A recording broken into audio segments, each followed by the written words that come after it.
Près de 500 retraités dans la rue aujourd'hui. Fin du Tour de France de François Hollande avant le premier tour des primaires. À l'hôpital Larrey, c'était journée sevrage tabagique. Une vente directe était organisée place du Capitole aujourd'hui par la coordination rurale.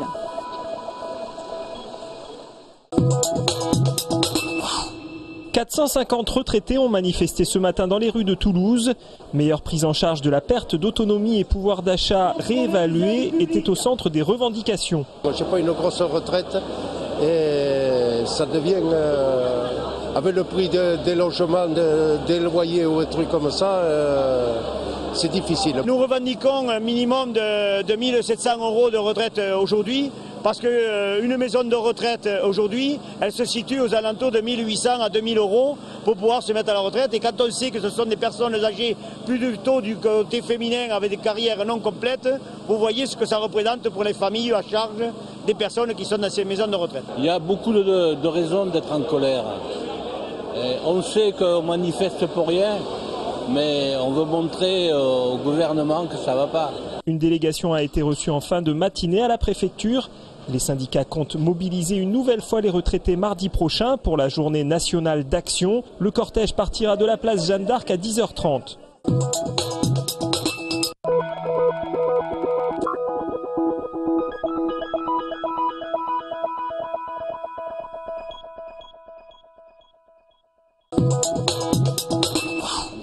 François Hollande à Toulouse aujourd'hui pour une visite à l'école de la deuxième chance au Mirail.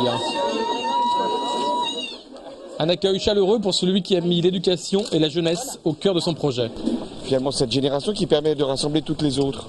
Vous avez vu l'espoir que ce thème peut faire naître, non pas simplement chez les jeunes concernés, mais chez leurs parents, chez tous les élus du quartier, chez toute la population qui attend que la jeunesse puisse trouver sa place. François Hollande donnera ce soir son dernier meeting à Toulouse avant le premier tour de la primaire socialiste. Tel François Mitterrand en 88, cela lui portera-t-il chance?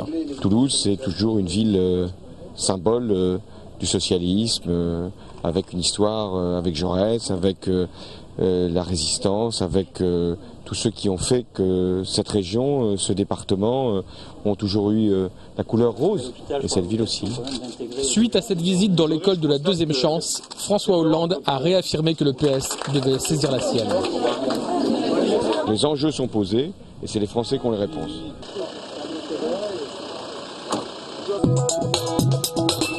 Le temps pourrait bien se gâter pour les salariés de Thales Services. Selon les syndicats, la direction envisage de céder une partie de son activité d'informatique de gestion à la société GFI Informatique.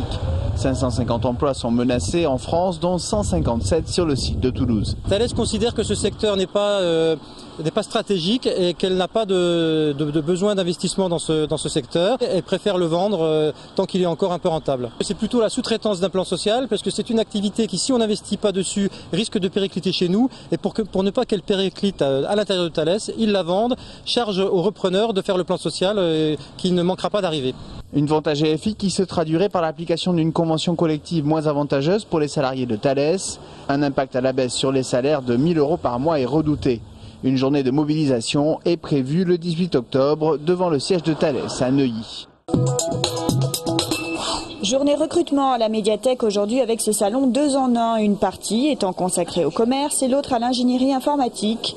Côté informatique où il fallait se préinscrire, les candidats et recruteurs semblent plutôt satisfaits. Dans le salon, on peut communiquer avec le manager, le RH directement, donc c'est mieux que postuler sur le site. Avant, j'avais ciblé les entreprises que je voulais voir. C'est pas une perte de temps, ça nous permet de nous faire connaître, ça nous permet d'obtenir un vivier de candidats conséquent. Côté commerce, en revanche, la partie semble moins facile pour les candidats. Les places sont plus chères vu qu'il y a beaucoup de monde. C'est un peu plus difficile, je pense, à obtenir un poste. J'assiste à tous les forums. Bon, je suis une personne motivée, etc. Mais je dépose mes CV, mais je n'ai pas eu de retour. Impossible d'obtenir des chiffres sur le taux de placement des candidats. Pour l'organisateur, il n'y a qu'un seul indicateur. Les entreprises reviennent chaque année plus nombreuses. Il y a 2 semaines, on était sur le salon de Paris où on avait 150 exposants. Une présélection rigoureuse, c'est le concept de ce salon qui n'attend que 1000 à 2000 personnes pour environ 1500 postes. Je fume un paquet et demi à 2 paquets par jour. Je prends bien conscience que la cigarette elle est néfaste et que je m'expose à de gros risques. C'est pas que je n'y arriverai pas, c'est que je n'ai même pas la volonté pour l'instant, j'ai trop peur de grossir. L'angoisse de la prise de poids reste aujourd'hui l'une des principales raisons pour lesquelles les fumeurs ont du mal à s'arrêter. Aujourd'hui, l'hôpital Larrey organisait une journée de sensibilisation au sevrage tabagique avec les élèves du lycée hôtelier et un message: pour arrêter vraiment de fumer, il faut se faire aider. Ce que l'on apporte, c'est d'abord une évaluation et un diagnostic juste du tabagisme. C'est une appréciation des besoins et des besoins de substitution, par exemple nicotinique. Ensuite, on est capable de prendre en charge la dimension psychologique de la dépendance par le traitement d'une dépression, par des ateliers de relaxation, par des thérapies cognitives et comportementales. Et malheureusement, le sevrage coûte cher. Le patch est remboursé jusqu'à 50 € par an, ce qui ne représente même pas un mois de traitement pour les gros fumeurs. Une aberration lorsqu'on sait que chez nos voisins d'outre-Manche, par exemple, tout traitement d'aide au sevrage tabagique est pris en charge dans son intégralité. Grande cause nationale 2010, la lutte contre la violence faite aux femmes n'est pas pour autant un problème réglé en 2011. C'est ce que tenaient à rappeler les associations toulousaines présentes à l'université d'automne de la Fédération nationale Solidarité Femmes qui s'ouvre aujourd'hui pour 4 jours dans la Ville Rose. On nous dit, mais qu'est-ce que vous voulez encore de plus? Qu'est-ce que vous voulez de plus? Les hommes et les femmes sont égaux. Or, quand on travaille au quotidien avec les femmes que nous recevons tous les jours, c'est pas possible de ne pas se rendre compte que l'inégalité est encore là entre les hommes et les femmes. C'est le mythe de l'égalité déjà là qui nous ramène des fois en arrière parce que les gens ne comprennent pas. Un combat de haute lutte qui voudrait bien un jour ne plus avoir de raison d'être. On milite pour supprimer la cause de notre militance, si on peut appeler ça comme ça, effectivement. On voudrait, mais bon, on sait qu'il y a encore un long chemin, hein, mais on voudrait ne plus avoir de raison d'être là. Réagissons. Appelez le 3919.